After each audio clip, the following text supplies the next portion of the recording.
بتربي فراخ بيضة وعندك في نفس المزرعة أو في نفس المكان اللي أنت بتربي فراخ بيضة في فراخ طالعة أوزانها متوسط 2 كيلو ونص، وفي فراخ أوزانها كيلو ونص، مع إن الاتنين عمر واحد ومن مصدر واحد ومن مكان واحد. فأنت ممكن بتفكر إن المشكلة عندك في نوع الكتكوت نفسه، وفي ناس بتفكر إن المشكلة في نوع العلف، وبتنسى خالص إنه ممكن يكون بسبب غلط بسيط بيحصل منك وأنت منتاش آخد بالك. مبدئيا كده عايزك تذكر الله وتصلي على سيدنا محمد عليه افضل الصلاه والسلام، وهشرح لك انا باختصار هقول لك ايه السبب او السبب الاكثر انتشارا اللي بيخلي فراخك تعمل تفاوت اوزان وتلاقي فرخ كبير وفرخ صغير. ولكن قبل اي حاجه عايزك تعمل لايك وتعليق ومشاركه، ده لو انت مهتم بمجال تربيه الدواجن وعايز فيديوهاتنا تظهر لك دايما باستمرار. طيب، تفاوت الأوزان ده ليه أسباب كتيرة جدا واتكلمنا عنها كتير، ولكن السبب اللي هقول لك عليه ده منتشر في الفترة الأخيرة والناس كتيرة ما بتاخدش بالها منه.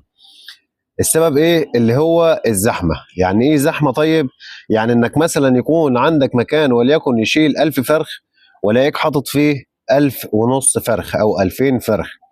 ففي ناس كتيرة بتعمل كده، مش شرط بقى نفس الرقم. يعني ممكن واحد عنده مكان يشيل 50 فرخ حط فيهم 100 فرخ، واحد عنده مكان يشيل 100 فرخ حط فيهم 150 فرخ، وهكذا.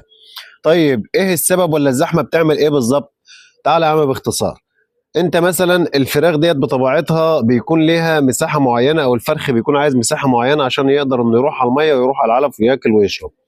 طيب جيت انت مثلا قللت او صغرت المكان على المساحه اللي الفراخ عايزاها، فبيبدا المكان يضيق على الفراخ، فبيبدا وصول الفراخ للعلافه او للميه بيكون صعب.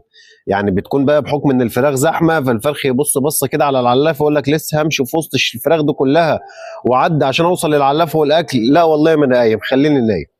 فتيجي تبص تلاقي الفرخ اللي مناعته كويسه، او الفرخ العفر او البلطجي او الفرخ اللي هو شوارد العنبر زي ما بنقول، تلاقي ده عنده ما فيش عنده اي مشكله انه يقاوح ويعافر ويشاكل عشان يوصل للعلافه وياكل ويشرب ويكيف نفسه ويبقى مزاجه زي الفل.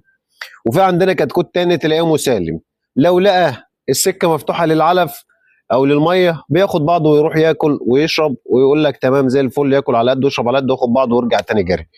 ويجي الفرخ الضعيف او الهزلان خالص اللي راح قبل كده وحاول انه ياكل ولقى ان الفراخ اللي اقوى منه بتفتري عليه وبتضربه، يقول لك لا يا عم، انا طب وانا جاي ليه هروح اكل وهتضرب تاني؟ يبقى خليني قاعد هنا، ويفضل قاعد مكانه جنب الحيط او في اي زاويه، لا بيروح على الميه ولا بيروح على الاكل ولا على الشرب، ويبدا وزنه يثبت، وبعد كده يبدا يخس معاك لانه ما عادش بياكل ولا بيشرب، ويبدا يتغير معاك.